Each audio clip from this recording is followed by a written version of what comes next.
Kemudian yang kecil juga saya ikutkan Itu karena hebatnya Toto Punggung. Jadi tidak hanya orang dewasa, orang tua, anak-anak pun boleh ikut belajar ya. Iya. Dan sudah bersertifikat. sudah Pak. Sudah bersertifikat. Sudah. Luar Cuman biasa. menunggu nanti kalau standarisasi Ya. saya bilang nanti setelah SMP aja nah. Gitu. Sepertinya anak Bu Nur salah satunya di Kepri ini yang sudah bersertifikat usia SD sudah belajar Toto Punggung, Iya. sudah bisa Toto Punggung.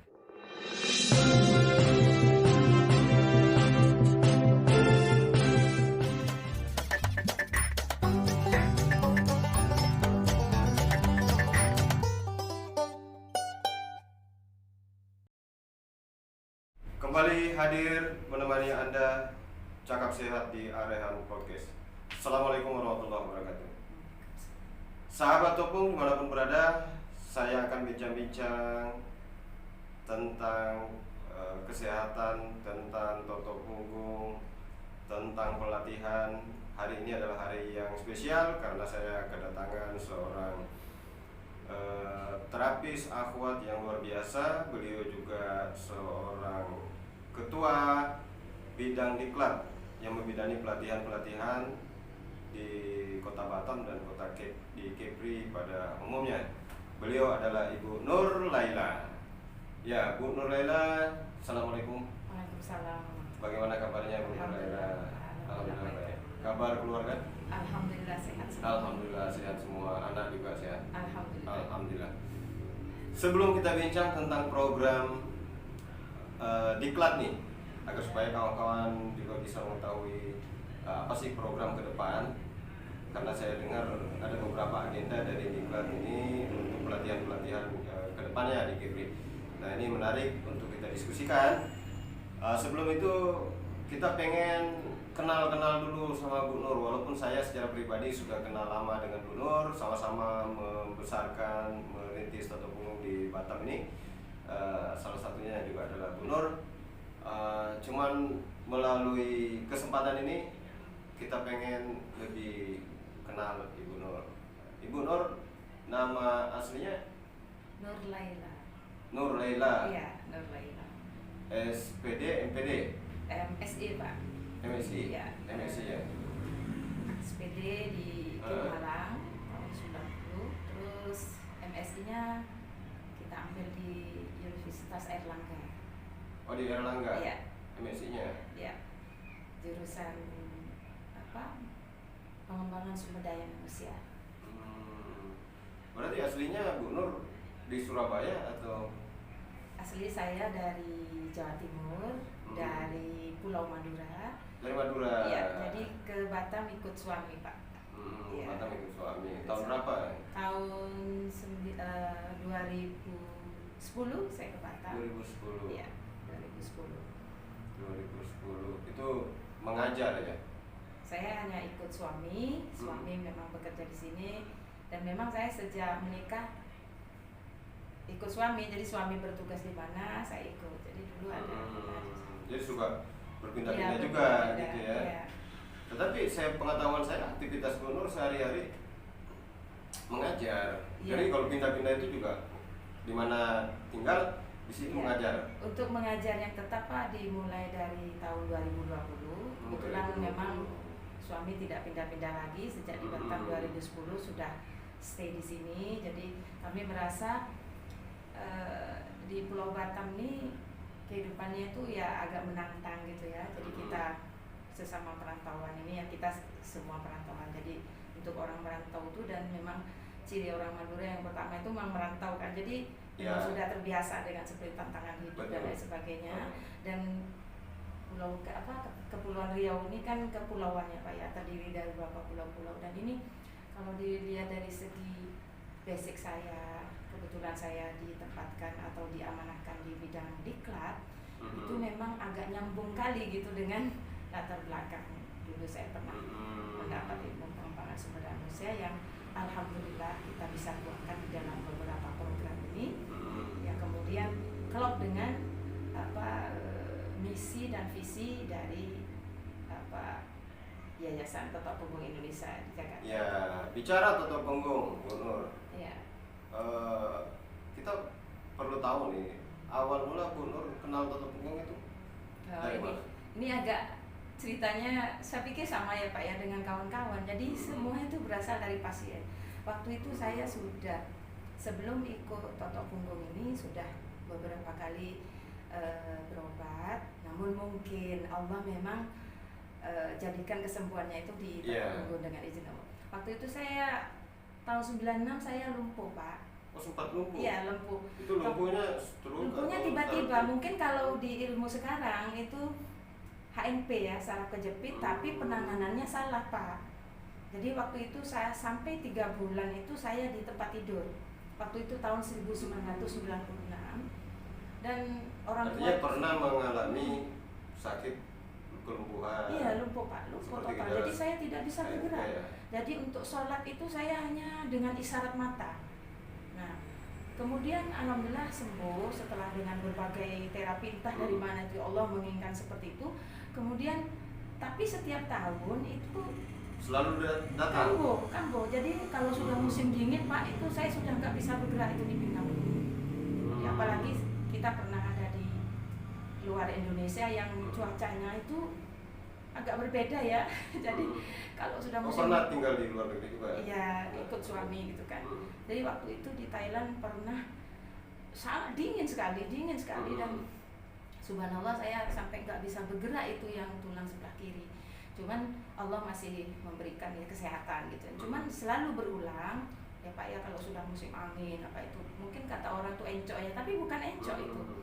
Nah kemudian saya mendengar waktu itu saya tidak sengaja di satu grup WA waktu itu di Herbalis Terapis ada nampak informasi yang dulu bapak penyelenggaranya ya dengan ibu siapa itu ibu Syarifah, ibu siapa lagi ya siapa ya itu saya lihat, tapi saya waktu itu sudah mendaftar di beberapa pelatihan sebelumnya dengan izin Allah. Totok Punggung ini begitu ada apa Pak ada iklannya ini lebih dulu dari terapi yang lain, jadi saya pilih Totok Punggung. Saya sudah bayar semua itu, teman. Ini Totok Punggung saya ikut apa enggak ya? Saya sudah daftar apa segala macam yang lainnya. Padahal belum pernah di terapi Totok Punggung waktu itu? Belum Pak. Okay. Jadi ini ada beberapa pelatihan sudah saya paid semua, sudah saya bayar semua. Cuma ada satu lagi, coba aja lah Totok Punggung. Mana tahu punggung saya nanti ada perubahan gitu kan. Nah, kemudian dari beberapa terapi yang saya daftarin itu malah Totok Punggung yang tanggalnya pertama kali dari yang saya daftarin itu. Lebih dahulu pelatihan. Iya, lebih dahulu. Nah, ini kemudian saya daftar subhanallah. Saya waktu berangkat itu masih pincang kaki kiri. Saya ingat betul itu. Jadi memang waktu itu kumat ya Pak ya. Apa yang saya pernah lumpuh itu saya berjalan tuh agak-agak terseok gitu. Cuman di depan orang tuh saya malu untuk jalannya agak di normal-normal gitu. Ya, walaupun sakit ya. Iya benar. Kalau di depan orang tuh kan malu pesertanya juga kan. Jadi cuman saya memang begitu mendengarkan bahwa ilmu itu dari Madinah. Nah itu sudah visi saya tuh sudah maaf ya Pak ya sudah ke Rasulullah, saya pernah lihat Masjid Nabawi, itu sudah istilahnya pesan pertama Pak. Bahwa ini ada ke Tibun Nabawi. Iya, jadi ketika disebutkan bahwa ilmu ini dibawa oleh seorang Syekh Almin Al-Makki, beliau ilmu ini dari Madinah, kitabnya di seluruh dunia ada 3, tapi entah di mana sekarang. Itu mendengar kata Madinah, sudah langsung gitu saya, oh ini saya jatuh hati nih gitu kan. Jadi pertama itu memang waktu pembukaan waktu itu kalau nggak salah trainer kami Ustaz Zaini ya. Jadi Ustaz Zaini memberikan pembukaan, saya belum begitu ini. Tapi begitu saya dengar itu dari Madinah, oh dia langsung apa ya Pak ya, saya itu langsung tertarik gitu, langsung terkesan gitu. Memang kesan pertama Pak saya ikut Totok Punggung tuh yang kata Madinah itu sangat berkesan. Oh ini bukan main-main nih kalau dari Madinah begitu kan Pak ya. Jadi setelah itu bukan lokal ya. Iya benar. Sebenarnya Totok Punggung ini bukan asalnya dari Indonesia. Iya benar, saya begitu. Wah ini kenapa kok? Tapi penyampaian dari setiap trainer, kalau saya melihat waktu itu trainer kami Ustaz Zaini, kemudian Ustaz Abdul, semuanya sederhana, mengajarkan. Tapi dari kesederhanaan itu saya menggali betapa kemudian memang mungkin kalau asalnya dari sana, dari Madinah itu semua sederhana, singkat, penyampaiannya itu lugas, itu nggak perlu banyak teori gitu Pak ya. Intinya ilmu yang barokah. Iya benar. Nah ketika Pak saya hari pertama saya dicoba oleh kawan, kan waktu itu praktek general treatment. Jadi kawan itu dibetulkan oleh tangannya begini Pak. Itu sudah terasa ke apa ya? Tulang apa ya? Tulang belakang ya. Sudah terasa, saya sudah terasa. Masya Allah. Inilah mungkin yang saya cari.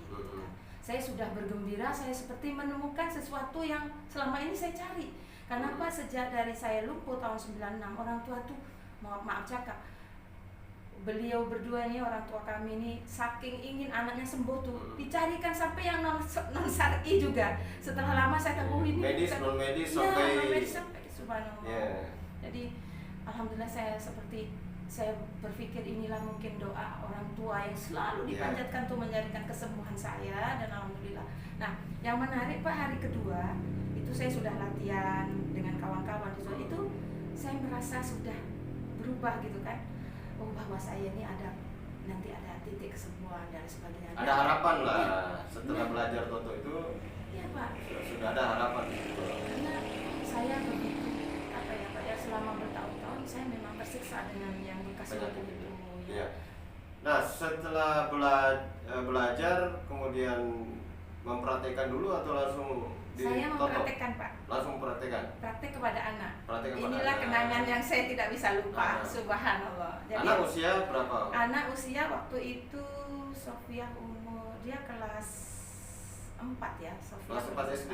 Kelas 4 dipraktekkan SD. Ke iya. Anaknya. Waktu itu ini yang nomor 2 ini yang paling ini Pak, yang paling berkesan. Nah, kalau yang nomor 1 ini anak saya memang pernah punya asma, karena pada waktu umur 3 tahun setengah dia jatuh terus nggak ada pijat dan sebagainya, sehingga dia sesak nafas sampai berbunyi itu mengik ya.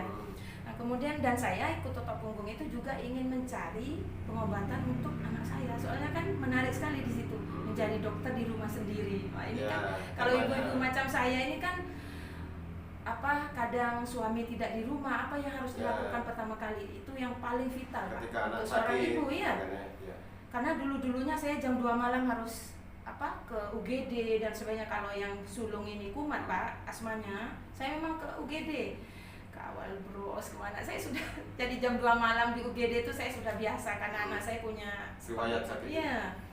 Nah, waktu itu Pak anak saya biduran yang nomor 2 ini, biduran merah-merah itu gatal, seperti dia bilang seperti gatal, seperti ada yang jalan-jalan di sini gitu kan, gatal, terus ada bidurannya itu berisi air. Ini saya Pak cacar apa enggak? Terus kemudian kan disebutkan di situ kita harus sholat hajat kepada Allah dalam keadaan berwudu. Pokoknya di sesi untuk kita mengobatin itu, untuk terapis itu kita laksanakan semua, minta kepada Allah. Kemudian yang paling saya ingat waktu itu ada pertanyaan peserta, bagaimana kalau alergi dan gatal. Nah, saya langsung titik paru Pak, saya Toto fokuskan foto, ya Allah gitu kan. Itu jam 9 malam, saya catat Pak, jam 9 malam, apa betul kalau nanti betul ada perubahan, saya mau terus Toto Punggung. Tapi kalau enggak, paling selama ini harapan saya belum terpenuhi gitu kan. Jadi ya Allah, astagfirullahaladzim, saya kok sombong kepada Allah. Memang saya merasa waktu itu karena sudah saking ininya ya, pengennya. Jadi saya Toto jam 9 malam Pak, subhanallah. Saya bangun tidur itu, saya mau buka badan anak saya itu, saya tunggu dulu dia mandi dan sebagainya. Oh, dia berteriak, Uma, dia anak saya panggil Uma, ini biduran abang sudah hitam semua gitu kan. Jadi saya lihat, Masya Allah sudah hitam. Saya langsung sudah syukur, ya Allah, mungkin inilah berkah. Jadi pecah ya, maksudnya? Enggak pecah Pak, jadi dia mengering, menghitam, kan kemarinnya itu merah. Itu dalam waktu tempo hanya 1 malam? 1 malam, itu jam 9 malam. Saya ingat betul itu, besoknya saya lihat jam 6, dia kan harus ke sekolah. Abang jangan masuk dulu, saya lihat itu sudah menghitam. Dan ada sebagian juga yang mengering, tapi enggak langsung semua Pak, cuman bahwa itu ada perubahan. Menjadi agak kehitaman kan, kalau ada air seperti itu kan, kalau mau kering tuh tandanya dia menghitam dulu ya. Langkah pertama saya bersyukur kepada Allah. Nah, itu menarik sebenarnya, yang mau diriset itu ketika ditotok paru-parunya, titik parunya, nah, fungsi paru-paru ini bekerja seperti apa gitu ya, sampai kemudian seperti gatal, alergi tadi itu bisa. Kemudian saya konsul kepada senior bahwa memang penyakit kulit, alergi dan sebagainya itu terdapat kita kalau paru-paru kita kotor. tidak bekerja maksimal, sehingga memang suplai darah kepada permukaan kulit epidermis itu jadi terganggu. Saya kemudian mendapat jawaban dari itu, Pak, setelah menerapi beberapa pasien hampir sama. Jadi kalau kulitnya bermasalah itu memang yang pertama titik bawah, ya kita semua ikhtiar karena Allah. Masalah utamanya di paru. Ya. Oke, sebelum mempraktek anak itu, nah untuk Bu Nur sendiri sudah yakin dengan anak. Nah untuk diri sendiri itu sendiri, yang terapi pertama siapa? Ke kawan atau? Waktu itu istilahnya ada yang disampaikan oleh Ustadz. Jadi titiknya benar tuh di sini, di sini, di sini, di sini. Kalau nggak salah itu dicoba sama Bu Leni. Bu Leni kan apa ya? Kuat dia. Dia kok saya angkatan. Coba Len gitu kan. Jadi Masya Allah memang alhamdulillah kawan kita Len ini memang beliau memang kuat ya anunya. Jadi ini kan Nur di sini gitu kan ketemu. Jadi saya waktu itu saling salto lah setelahnya itu saling salto. Dan alhamdulillah Pak sampai sekarang alhamdulillah sudah tidak kumat lagi. Nah, dan saya memang anak saya yang tadi Muhammad itu ada satu lagi Pak yang saya kenang istilahnya. Pagi-pagi dia keluar dari kamar mandi, dia sambil menunjukkan lengannya. Saya bisa keluar seperti ini karena dia punya sakit sembelit, sampai kata seorang terapis ini terganggu pankreasnya lah, inilah. Untuk usia sekecil itu kenapa banyak sekali penyakit dia gitu kan Pak. Jadi saya hampir putus asa. Dia sudah tidak makan barang ciki-ciki atau dia sudah tidak makan apa yang terjadi. Saya memang untuk anak yang nomor 2 ini Muhammad ini yang kemudian saya ikutkan pelatihan Pak. Sudah ikut? Sudah saya ikutkan. Sudah saya ikutkan pada waktu angkatan 7, dua-dua anak. Itu anak dua-duanya ikut? Dua-duanya saya ikutkan. Umur SMP ya? Enggak Pak, SD. Kelas 2019 tuh dia kelas 4 ya, kelas 4 SD. Kemudian yang kecil juga saya ikutkan itu karena hebatnya Toto Punggung. Jadi tidak hanya orang dewasa, orang tua, anak-anak pun boleh ikut belajar ya. Iya. Dan sudah bersertifikat. Sudah Pak. Sudah bersertifikat. Luar Cuman biasa. menunggu nanti kalau standarisasi saya bilang nanti setelah SMP aja gitu. Sepertinya anak Bu Nur satu-satunya di Kepri ini yang sudah bersertifikat usia SD sudah belajar Toto Punggung, sudah bisa Toto Punggung. Karena saya begini Pak, nanti anak-anak ini akan berangkat mondok. Kalian akan jauh dari orang tua. Jadi dari sekarang kalian harus belajar Toto Punggung. Kalau adiknya sakit, kamu yang bawa. Kalau abangnya sakit, jangan bergantung kepada orang karena tidak ada orang tua di rantau. Dan alhamdulillah setelah di pondok dia cerita, Ustadz itu di sininya seperti batu gitu kan. Jadi ditotok, kok enak kamu belajar di mana gitu kan. Jadi udah praktekkan sama ustadznya. Pada waktu mondok di Batam, waktu itu PP ya Pak ya. Jadi ustadznya tuh ditotok semua. Ustadz seperti saya geli mendengar diagnosa dia Pak. Anak yang kecil itu kan dia mendiagnosa, kan katanya Ustadz suruh diagnosa begini. Itu di bahunya seperti ada gumpalan. Lalu saya mendengar dia mendiagnosa tuh. Masya Allah. Jadi ketika dia sudah dewasa, udah besar nanti, itu insya Allah dia makin mahir, makin mendalami, makin profesional, dan ya mudah-mudahan malah bisa seperti Ibnu Sina ya. Ya dari sekolah nanti dia mendalami banyak ilmu kesehatan karena basicnya Toto Punggung sudah ada. Itu luar biasa, perlu dicontoh karena jarang anak ketika kita arahkan seperti itu mau gitu, karena dia melihat satu capek, kedua ini pekerjaan orang tua, ketika mereka masih menganggap ini tidak penting baginya gitu. Kalau anak-anak sekarang ini penting baginya HP, main game gitu kan. Saya Pak melihat, apalagi kami dari Diklat, saya untuk saya sendiri, untuk kami sendiri, saya melihat Toto Punggung ini harus menjadi kurikulum keluarga. Maksud saya bapak, ibu, anak harus bisa. Dan saya bisa saja mengajarkan kepada anak saya, tapi kita bertalaki kepada guru. Jadi anak saya ini biar jumpa dengan ustadznya, dengan trainernya Toto Punggung langsung, biar tahu bagaimana. Jadi itu satu keberkahan tersendiri. Dan selama anak ini di rumah, jadi saya kalau ada apa ya anak yang mentotok saya. Meskipun tangannya mungil itu Pak, jadi saya pakein alto ala Toto. jadi dia mentoto. Jadi saya merasa bersyukur sekali, memang berkah. Jadi waktu itu puasa saya ada apa ya, angin terjebak di usus itu, saya sudah merasa. Dan saya memang ada riwayat jantung yang kurang kuat ya, jadi saya bilang sama anak-anak titik di sini, titik di sini. Jadi saya tunjukkan, nah, berdua saya ditotok sama anak saya ini, kamu titik jantungnya, kamu di lumbar, keluarin angin dulu di ginjal, jadi di lumbar. Jadi dia sudah tahu apa yang harus dilakukan ketika masuk angin, mana dulu yang ditotok, mana dulu yang ditotok. Itu sangat.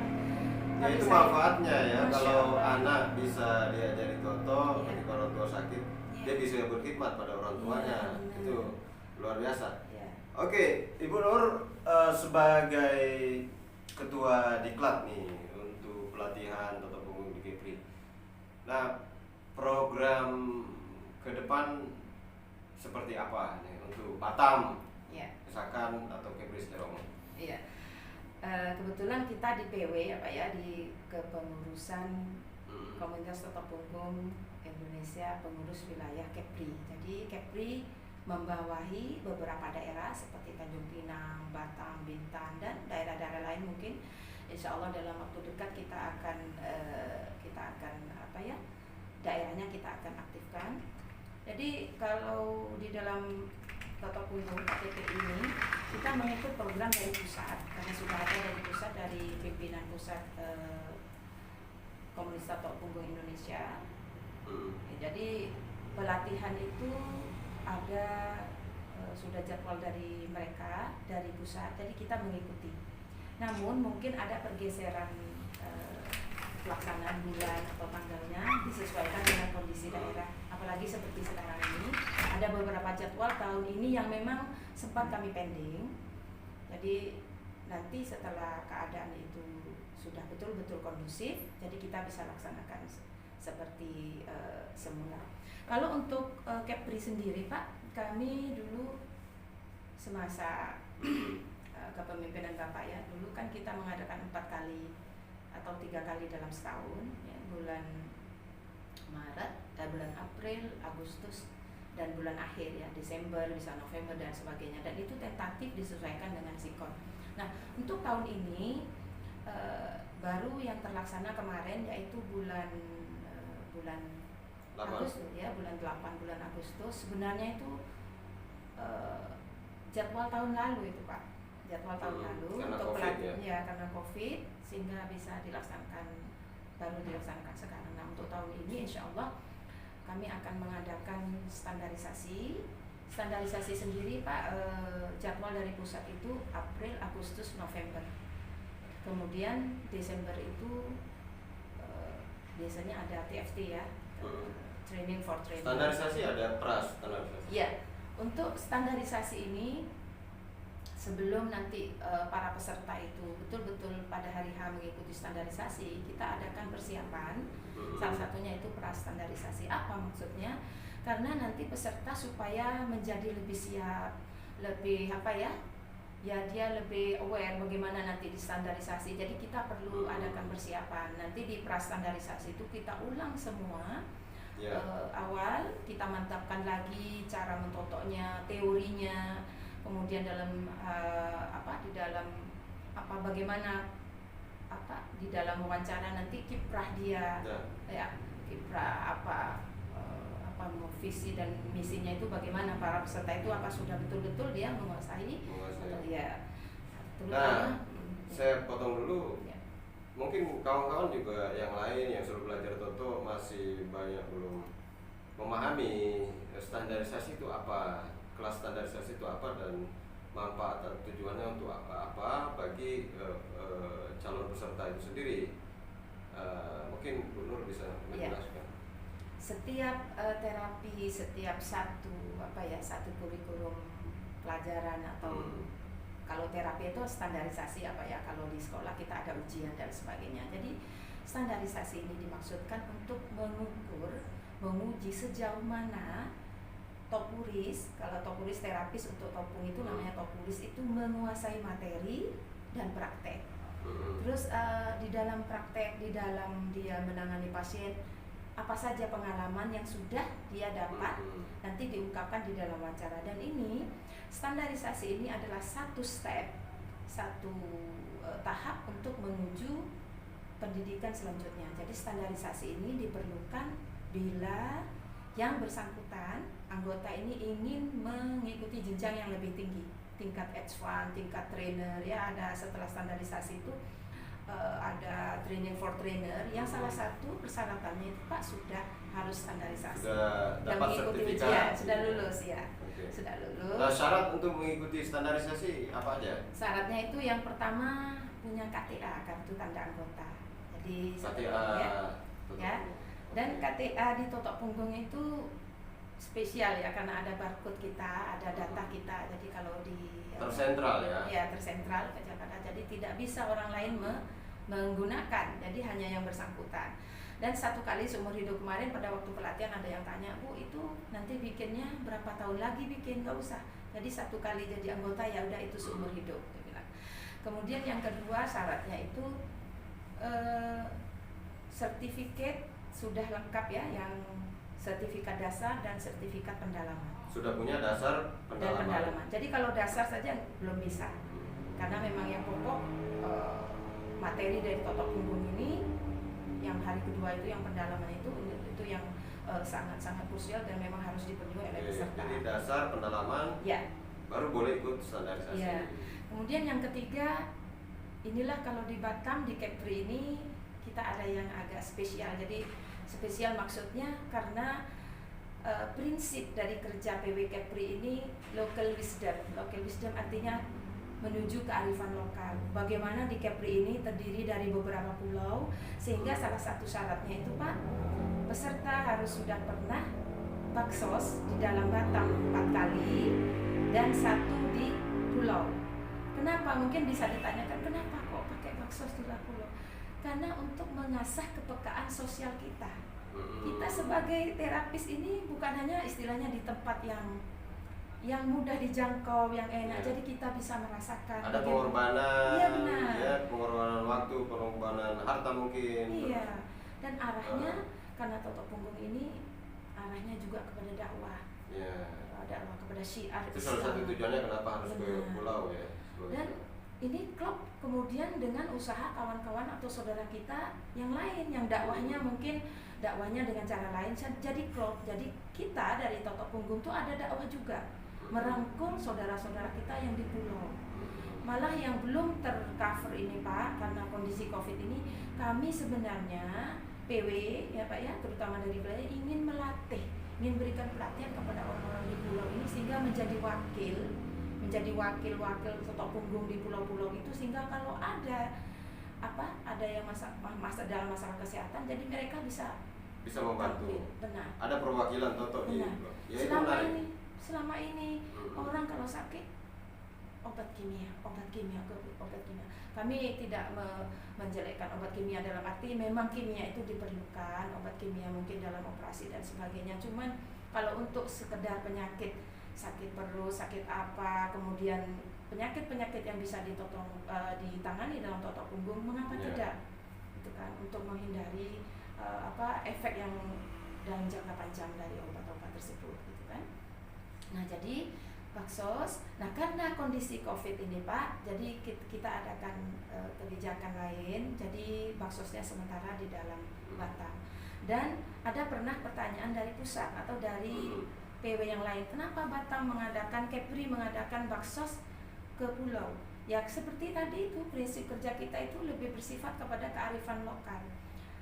Kearifan lokal itu kita mengambil konsep dari think globally, act locally. Kita berpikir secara global, tetapi action kita untuk kemajuan daerah itu harus. Jadi kita tidak terlena kepada pemikiran global. Kita mau kemana dalam pemikiran global itu? Toh kita berdiri di atas daerah kita sendiri. Jadi pemikiran, kecerdasan global itu harus kita gunakan dalam memajukan untuk kemanfaatan lokal. Nah, inilah yang alhamdulillah PW Kepri sudah mengadakan baksos ya. Termasuk di bidang kesehatan benar. Untuk masyarakat di pulau. Di Tanjung Pinang, di Bintan, di pulau kecil, Pulau Pertam, pulau tempo hari itu Pulau Lingke ya. Jadi semua alhamdulillah kita cover, dan insya Allah nanti dari Kabid Bisdos mungkin nanti Baksos akan bidang Baksos akan menjelaskan ini lebih lanjut. Saya singgung saya singgung sedikit di sini Pak masalah Baksos karena memang itu syarat dari standarisasi. Kemudian syarat-syaratnya lagi pas foto dengan background biru ukuran 4x6, kemudian menyerahkan rekam medik. Nah, jadi para peserta yang akan ikut ini kita sudah kasih rekam medik mendiagnosa pasien ketika mereka menterapi pasien. Jadi dicatat namanya siapa, diagnosanya apa, belajar. Jadi harus melampirkan rekam medik. Benar. Rekam medik itu berapa?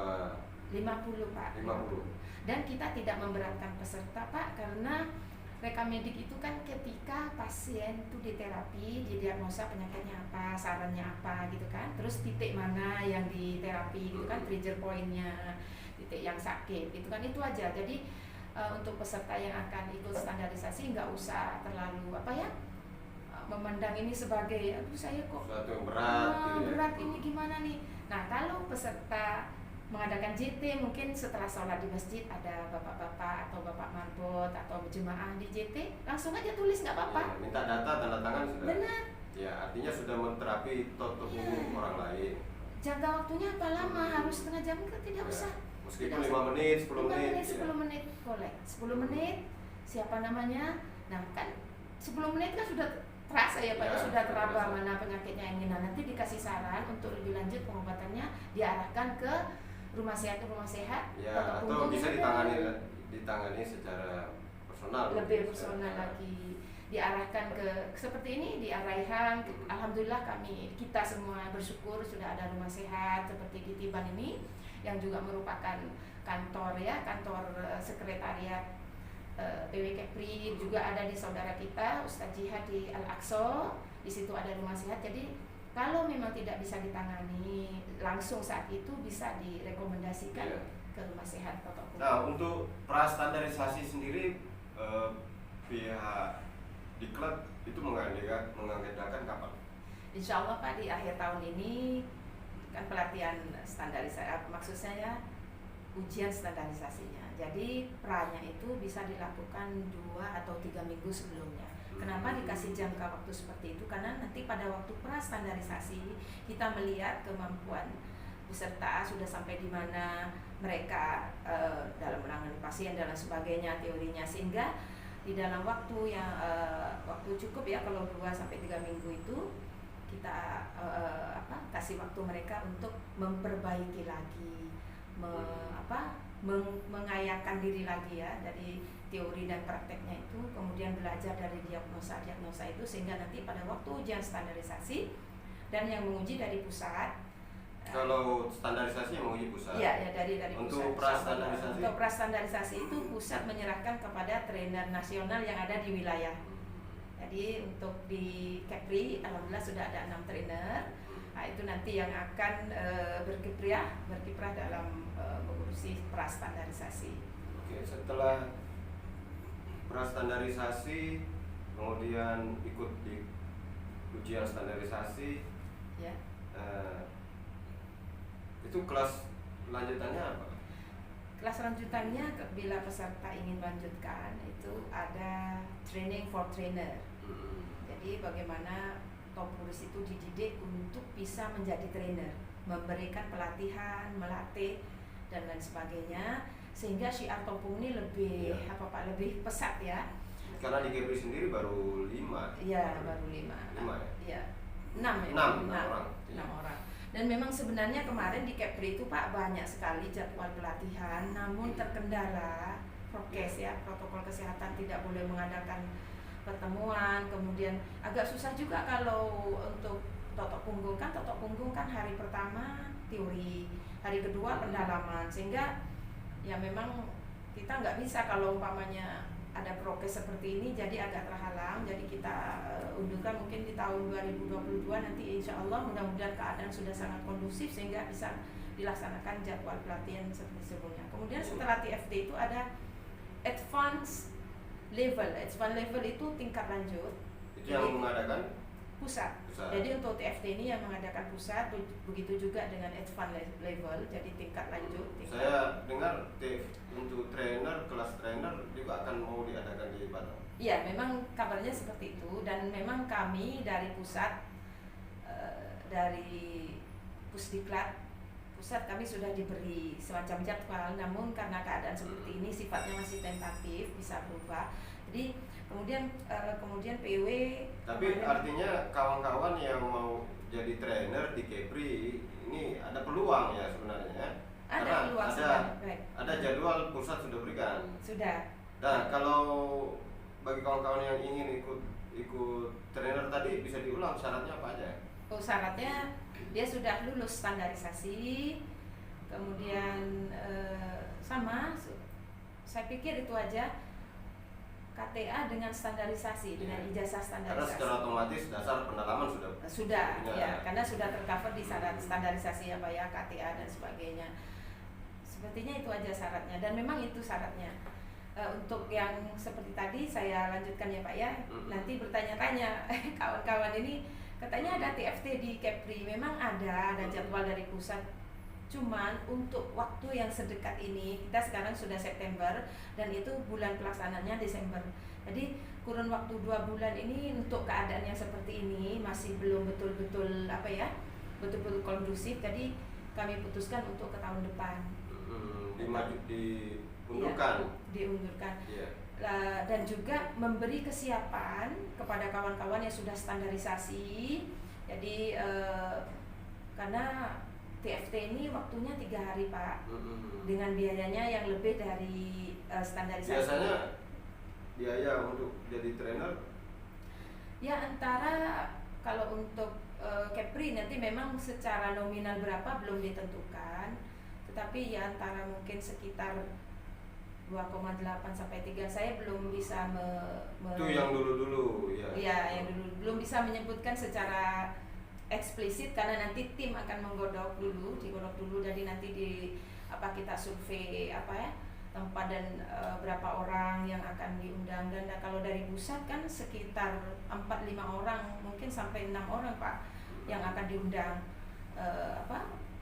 narasumbernya itu kan, dan selama 3 hari itu nanti akan digodok lagi oleh tim IO dan panitia. Jadi karena memang dengan segala bukan terpaksa atau bagaimana, memang kalau dipaksakan nanti untuk Desember, kami pikir itu kurang ini juga nanti kurang maksimal persiapannya. Karena saya dengar nanti kalau di Kepri itu diadakan, provinsi lain juga akan bergabung ke sini yang di sekitar Kepri. Ada yang ingin ikut ke Kepri gitu kan. Jadi betul-betul kita siapkan. Dan di Kepri ini memang sebagai lalu lintas internasional, ada juga top turis yang ada di Malaysia dan di Singapura. Itu kalau memang dimungkinkan nanti mereka jadi peserta, jadinya nanti Kepri ini TFT-nya kelas internasional, dan itu memerlukan persiapan yang maksimal, yang teliti, sehingga nanti bisa lebih perfect lagi. Oleh karena itu kami tidak bisa melaksanakan pada bulan Desember. Prastandarisasi itu ada biaya kah? Biayanya berapa? Nah, standarisasi biaya berapa? Ya, untuk standarisasi ini biayanya, saya kemarin dikontak ke bagian IO ya, event organizer di Diklat itu, insya Allah nanti akan diumumkan berapa nominalnya. Tapi prastandarisasi dan standarisasi itu nanti satu paket Pak. Jadi kalau sudah bayar, ya itu sudah otomatis prastandarisasi plus standarisasi. Iya. Cuman untuk biaya belum. Ya, karena tim masih istilahnya masih menentukan nanti. Pertimbangannya dari Diklat banyak sekali Pak. Keadaan yang seperti ini otomatis secara ekonomi, finansial kita memikirkan peserta ini bagaimana banyak yang dipertimbangkan. Jadi kalau dulu kita pertimbangkan sekian gitu kan, dan kita istilahnya bagaimana kita meringankan juga kan. Jadi kita jadikan satu paket, nanti yang prastandarisasi dengan standarisasi. Jadi kalau sudah bayar itu sudah otomatis peserta mengikuti prastandarisasi gitu. Ya sebenarnya kawan-kawan ini kan perlu mereka perlu ketahui bahwa begitu pentingnya standarisasi ini. Nah, selain daripada manfaat setelah ikut belajar standarisasi itu bisa ke jenjang berikut sebagai syarat. Nah, keuntungan lain apa yang didapat oleh kawan-kawan ketika kalau kita sudah punya sertifikat standarisasi, Pak, jadi kalau yang bersangkutan anggota ini ingin mendirikan rumah sehat, itu memang salah satu syaratnya. Baik rumah sehat mandiri di rumah ataupun benar. di. Dan saya pikir kalau kita kan untuk Batam nih pasiennya bukan dari istilahnya dari Batam saja. Kawan-kawan semua, hampir semua untuk Topuris itu banyak juga yang dari Malaysia, terutama dari Singapura. Dan orang asing ini lebih lebih nyaman kepada mereka yang sudah punya standar sertifikat standarisasi. Jadi bila kita tunjukkan I have passed my exam, saya sudah lulus ujian saya standarisasi, dan mereka lebih lebih lebih nyaman, lebih comfort ya. Oh, ini yang menerapi saya ini orangnya sudah lulus. Nah, dan untuk kawan-kawan yang istilahnya seandainya pun nggak bisa membuka rumah sehat, mereka praktek di rumah seperti saya, selain juga mengajar, saya adalah 1, 2, 3 orang yang perlu dari kalangan guru dan sebagainya. Saya memang praktek di rumah, Pak. Jadi kalau mereka bertanya, Ibu dulu sebelum jadi terapi ini apa jenjangnya, mereka pasti bertanya. Nah, saya ikut pelatihan ini. Ketika mereka melihat ijazah ya, sertifikat itu, mereka sudah yakin, oh ini bukan main-main kan, memang lebih profesional. Dan itu syarat dari, sebenarnya itu memang kalau di luar negeri itu memang kalau orang menjadi terapis sudah memang harus lulus standarisasi.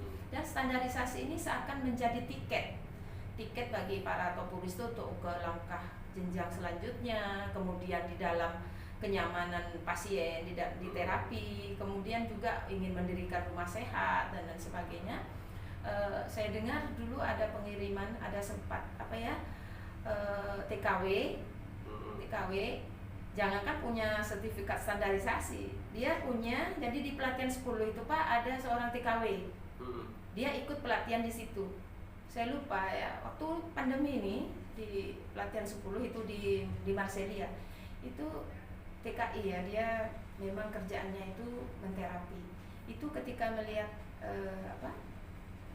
sertifikatnya itu, dia jadi tertarik dan bilang, ini Bu yang saya cari, nanti saya tinggal tunjukin ke orang yang diterapi di sana, entah majikan entah apa, ini sepertinya surat senjata. Jadi dalam wawancara dengan diklat, saya baru tahu dia itu sebenarnya sudah tahu tutup punggungnya, tapi dia tidak punya sertifikat, sedangkan dia harus balik ke, kalau nggak salah kemana dulu ya dia, saya lupa, Bahrain atau kemana ya, dia memang kerjanya dia nerapi. Dan sempat pada waktu dia karantina 14 hari sebelum menuju negara Arab itu di Singapura, pernah WA saya, Bu, ini sertifikat saya sudah selesai belum, saya harus bawa sertifikat ini gitu kan. Dan ini menjadi nilai bagi dia. Jadi ya menjadi nilai. Baik. Untuk anggota Toto Punggung nih secara resmi yang sudah mengikuti pelatihan dan bersertifikat di Batam dan Kepri secara umum berapa? Kalau dilihat itu sudah hampir 750-an ya Pak ya. Yang sudah bersertifikat? Ya, yang sudah bersertifikat. Dari angkatan 1 sampai karena 11. Ya, angkatan 11. Itu sudah hampir mencapai ke angka 900-an kalau nggak salah ya, 800 sekian lah. Ya, kalau dilihat memang yang 1, 2 itu babat alas sama ya, pembuka angkatan Bapak ya satu ya. Yaitu kemudian yang angkatan 3, angkatan 4, 5, yang kalau nggak salah yang paling besar itu angkatan 6. Itu hampir mencapai 100 orang. Jadi sudah di angka hampir 800 ya kalau saya lihat. Kurang lebih ya? Ya, kurang lebih itu. Belum lagi yang di daerah ya. Sorry. Kalau yang di Batam hampir segitu, tapi pernah ada pelatihan tersendiri di Pinang dulu. Ya di Pinang ya. Di Pinang itu angkatan berapa ya dia? Daerah yang baru aktif pelatihan yang sudah baru di Pinang. Dan dari Bintan mengikuti ke sana. Ada berapa orang? Kabupaten lain belum? Iya, kabupaten lain belum. Dan mudah-mudahan nanti kalau memang COVID ini sudah tidak terlalu menjadi masalah, insya Allah pelatihan-pelatihan ke daerah-daerah akan kami teruskan, karena kemarin ada schedule sebenarnya Pak, trainer akan ke Bintan, ya, akan ke Bintan dan akan ke mana? Ada satu terapis ini di Tanjung Batu atau di Tanjung Balai ya, dan kami kontak, semoga dia bisa menjadi istilahnya pionir lah di sana, sehingga bisa mengcover keperluan Toto ini di sana. Nah, selanjutnya Bu Nur, ketika organisasi, yayasan misalkan ini, terutama yayasan-yayasan pendidikan yang punya guru, punya orang tua murid misalkan, tertarik untuk mengadakan pelatihan, itu prosedurnya seperti apa? Ya, kalau memang sudah ada calon pesertanya, nanti kita tinggal menyampaikan aja ke KTPI, sekretariatnya di sini di Arihan. Umpamanya memang dari satu sekolah ingin mengadakan pelatihan, tinggal kita mengajukan saja, nanti akan kita siapkan trainer-trainernya dan akan umpamanya lokasi dan sebagainya sudah mereka tentukan, oke, kita tinggal datang saja, ataukah mereka masih dalam taraf wacana, nanti kita bantu kita schedulekan, karena di klub ini bersama panitia yang lain memang ada tim IO yang khusus untuk event organizer pelatihan-pelatihan ini yang memang digembleng di situ. Jadi mereka kalau ada satu wacana pelatihan, mereka sudah tentukan, sudah tinggal kerja aja, tinggal datangkan trainer, dan itu nanti bisa dengan mudah nanti bisa segera direlasikan. Bisa menghubungi kawan-kawan terapis yang sudah di Kendal untuk kemudian nanti melanjutkan ke tim IO atau tim diklat untuk ditindaklanjuti. Nah, kalau untuk masjid sendiri, misalkan di masjid pengen jamaah misalkan, nah itu bentuk pelatihan yang diberikan seperti apa? Kalau untuk jemaah masjid Pak, kita berikan sosialisasi dulu, karena di masjid itu kan tempatnya orang banyak. Nah, jadi kita sosialisasikan dulu sebentar, jadi pengenalan awal. Nah, nanti setelah itu follow up-nya diadakan pelatihan, ya tinggal nanti kita bicara dengan DKM. Nanti ini sudah terlaksana seperti di masjid kemarin Baitul Amal ya, Marselia itu di tempat Pak. Sana sudah dilakukan pelatihan? Sudah. Jadi anggota masjid sudah diadakan pelatihan dan menerima juga peserta dari luar sekalian di sana, dan alhamdulillah antusiasnya masya Allah, pesertanya juga banyak ya. Jadi kita benar-benar gembira dengan adanya kita sinergi dengan masjid, dengan ibu-ibu majelis taklim. Untuk diklat sendiri kemarin, karena memang salah satu program diklat itu adalah memberdayakan ibu-ibu majelis taklim. Memang kemarin sudah ada beberapa majelis taklim, kalau tidak salah 3, yaitu di daerah Delta Villa kita sudah survei itu, kemudian di daerah Puri Malaka, Jabal Nur, Masjid Jabal Nur, kemudian di Raudatul Jannah di Tiban Raya, itu sudah kita sosialisasikan di 3 tempat itu. Namun terkendala ibu-ibunya ini dengan masalah COVID ya, dan kita cari momen yang tepat lagi sehingga mereka bisa nanti mengikuti, karena salah satu dari target pelatihannya adalah ibu-ibu. Kita tiap hari anak, suami dan sebagainya yang menghadapi ibu. Karena sebenarnya ini penting ya bagi sangat penting Pak. Kemampuan menterapi atau menjadi penterapis di rumah sendiri itu sangat penting sekali ya. Dan terapis di rumah seorang ibu tuh bukan hanya nanti belajar terus, tidak. Kita betul-betul menitik beratkan kepada kualitas seorang ibu. Seorang ibu yang sudah mengikuti pendidikan Pak, pelatihan dasar dan pendalaman, itu nanti PD-nya lain Pak dengan orang yang tidak mengikuti. Apalagi yang sudah standarisasi. Tidak selalu ibu-ibu yang yang mengikuti pelatihan ini harus dia buka rumah sehat, harus menjadi terapis ke sana sini. Kalau dia sudah mapan itu mungkin nggak perlu, tapi sangat perlu kepada penanganan anak, kepada keluarga. Betul. Suami datang kerja capek, siapa yang harus urus? Memang istri, jadi bisa ditangani di terapi. Anak yang sakit dan lain sebagainya, itu masa kita harus nunggu harus ke rumah sakit? saya kami dari Diklat sudah wawancara kepada ibu-ibu rumah tangga ya Pak ya, karena kawan kita ini banyak ibu-ibu yang ikut nih. Kita tanya mereka, bagaimana Bu? Alhamdulillah sekarang Bu Nur, kalau sakit kita wudhu, sholat, minta kepada Allah, terapi. Wudhu, sholat, minta kepada Allah, terapi. Kemudian suami juga begitu, kalau dulu dia harus begini-begini, sudah kita terapi sendiri. Nah malah suaminya, karena istrinya bilang, ini bapak kan sudah saya terapi, macam mana nih? Sudah bapak ikut pelatihan juga ya, sama dengan kisah Bu Leni itu mungkin suami istri juga harus ikut. Iya, suami istri. Iya. Karena nggak mungkin Pak, kepada siapa nanti yang ini ya? Mungkin bisa kita ke sudut-sudut pintu ya, tapi itu tidak maksimal ya. Jadi sehingga bagus bagaimana suami istri itu ikut terapi. Dan seperti saya katakan di depan tadi, totok punggung nanti ke depannya harus menjadi kurikulum kesehatan keluarga. Itu mau tidak mau. Karena apa? Totok punggung ini kan simple, kemudian sederhana, anak kecil pun bisa tahu. Kemudian ini senjata kita untuk menghadapi zaman yang sudah seperti ini. Semua serba elektrik, semua serba listrik, serba bukan listrik ya. Ya serba. Makanan pun juga semua serba instan. Benar. Artinya penyakit lebih mudah datang. Tentu kita harus punya senjata ya untuk melawan itu. Dan kenapa kita harus mengajari seluruh keluarga? Karena apa yang harus dilakukan ketika tiba-tiba ada kejadian yang tidak diinginkan. Seperti kalau anak saya tadi tiba-tiba asmanya kumat, ya sudah ditotok titik asmanya.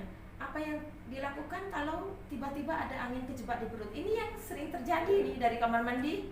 Mungkin keluarga kita, suami kita, orang tua kita langsung seperti seperti nggak enak, terus seperti sesak nah sudah sambil duduk di terapi itu. Jadi ini subhanallah ya, cara yang simple, kita tidak memakai alat. Memang nanti kalau umpamanya memerlukan tindakan lebih lanjut, seumpama terpaksa harus bagaimana, ya memang tidak menutup kemungkinan umpamanya harus dibawa ke medis dan sebenarnya itu terserah. Tapi pertolongan pertama kalau kita dalam keluarga itu anak, istri sama suami itu sama-sama tahu inilah gunanya gitu kan. Ini memang sudah pernah terjadi kepada saya. Jadi ketika saya kejebak angin di perut dan sudah naik ke atas Pak, ke jantung itu wallah Allahu a'lam lah bagaimana kalau seandainya waktu itu Allah tidak memberi jalan saya.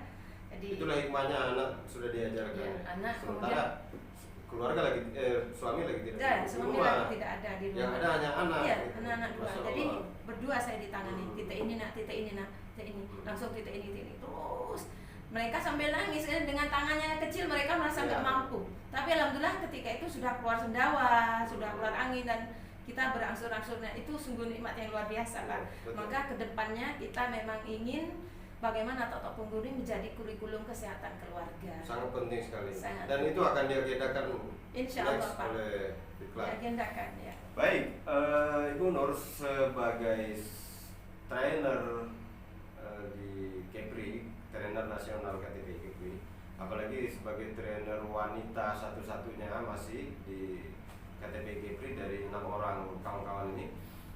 Nah, harapan Bu Nur sendiri, harapan dan masukan kepada kawan-kawan mungkin dari Bu Nur sendiri.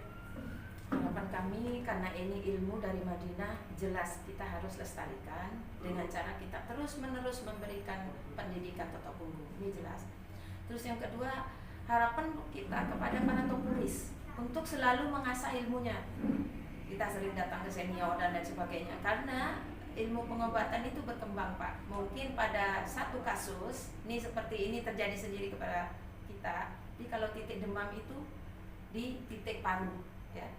Ini saya menemukan di kesempatan lain tidak bisa. Tapi setelah ditekan di titik ginjal sama lumbar malah turun panasnya. Kenapa? Kita mengambil kesimpulan di situ, ternyata panas badannya itu akibat kotoran yang sudah menumpuk di titik ginjal dan usus besarnya di situ. Jadi ilmu ini berkembang dan kasuistis juga, karena untuk satu orang mungkin titiknya di sini, satu orang Memang yang sudah ada dalam buku diktat itu secara umum, tapi seperti yang disampaikan oleh para ustadz senior, ada kasus-kasus tertentu yang setiap orang tidak sama.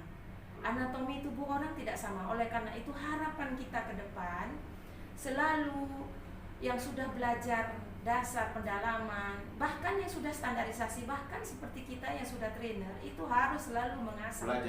Belajar terus. Ada kelas ikuti. Benar. Ada kelas lagi ikuti. Ada baksos ikuti. Karena ilmu itu terus akan berkembang, dan orang yang tidak mengikuti perkembangan dia akan jatuh dari seleksi alam. Jadi alam itu menseleksi siapa yang terus kuat, terus belajar, nah itu akan bertahan. Tapi yang hanya puas sampai di situ dia akan tumbang. Itu sudah hukum alam. Masya Allah. Baik, Ibu Nur, terima kasih banyak atas waktunya sudah hadir di Arehan Podcast. Sama-sama. Ya, mudah-mudahan KTPI Kepri bisa makin jaya, amin, makin meluas siarnya. Ya, begitu juga kawan-kawan di tim Diklat. Mudah-mudahan Nur dan kawan-kawan selalu diberikan kesuksesan oleh Allah Subhanahu wa taala. Wabil khusus mudah-mudahan juga Bu Nur diberikan kesehatan yang berpanjang, keberkahan bersama Toto Punggung dan keluarga. Ya, sekali lagi terima kasih. Sama-sama. Dan jaya bersama Toto Punggung. Allahu Akbar. Allahu Akbar. Assalamualaikum warahmatullahi wabarakatuh. Waalaikumsalam.